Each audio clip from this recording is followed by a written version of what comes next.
السلام عليكم ورحمة الله. كما كنشوفوا من خلال الأوراق والصورة ديال الشجر في هذه الخضورة وفي هذه الصحة. كل شيء راه تيكون راجع للصحة ديال الجذور. وما كانوا الصحة ديال الجذور مزيانا، كل ما انت كتضمن السلامة والصحة ديال الشجر. إذا نشوفوا الجذور ديال هذه كيفاش مديرة، علاش هي صحيحة، هي كأحسن مثال. نشوفوا الجذورة كيفاش داير. هذا هما الجذورة. هاد الكوتور راه تبارك الله ابيض صح. هذا كوساكوس، وهاد الجدر راه بعيد لو طرون، راه الشجر فين تقريبا بواحد 3 متر، وكتلقى هنا الجدر غادي تابع الكوساكوس. هنا ها هو باين، هادو تا هما هادي راسين شي بيض، ما فيهم لا نيكروز لا والو، كلهم جذوره ديال لافوكا. وغادي تابع فيما تابع الكوساكوس كتلقى هاد الجذور ابيض. ها الجذور حنا هرسناهم. هذا دليل على سلامة وصحة الجذور. وكل ما كان عندك تعفن في الجذور، كل ما كتلقى الشجرة هي فيها لي نيكروز وخايبة، بعداش هاد الوجه كاع. هنا ميدانيا دابا حنهضروا في الميدان، وباش ما نطولش في الفيديو يكون داغي مفيد وقصير. هاد الشجرة هي سليمة، كتبان من الوجه هي مزيانة كذلك، وفي نفس الخط مع شجره هي حداها غنشوفوها حتى هي. اذا هذه هي كنشوفها سليمه ومزيانه. نشوفوا الجذور ديالها كيفاش دايرين.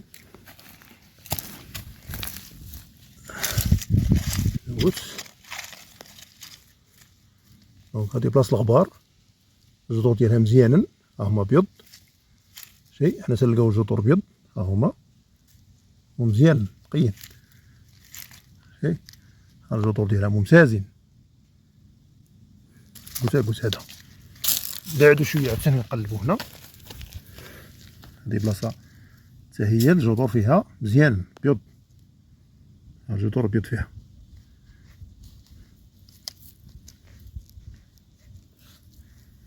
هذه قلنا شجره مزيانه، ميم غومب سقا واحد باش نعرفوا بلا راه سقا واحد وشجره وما واحد حداها شجره ها هي لقيتها مقيوسه.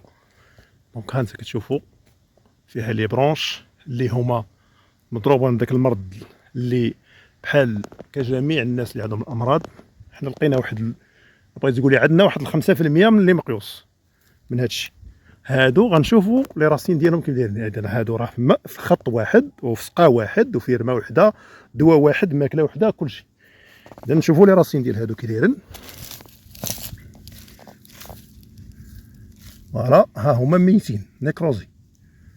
كتشوف ها هو الضرب، ها هي. دونك ها هو الجدر ما فيهش داك البيوضه اللي شناه في الجدر الاخر. كذلك كنلقاو ها هو يلاه بدات تبرا واحد شويه. فوالا كاين الجذوره اللي الريوس ديالهم يابسين نيكروزي.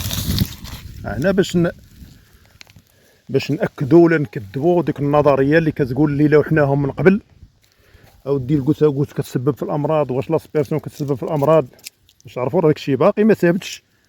حنا كنشوفوا دابا التجارب قدامنا. اذا ربما هاد الامراض كتكون في لو سول، اولا كتجي في الشجر، اولا كتجي. المهم خص الوقايه، المهم خص الوقايه. النتيجه هي قدام عينينا دابا كنشوفوها في هاد الاشجار. هاد الاشجار اللي صحيحه، وفي نفس الخط كتلقى شجره مريضه. هذه شجره صحيحه، هي هذه بيناتهم. هذه شجره مزيانه سلعتها بكل شيء. السلام عليكم.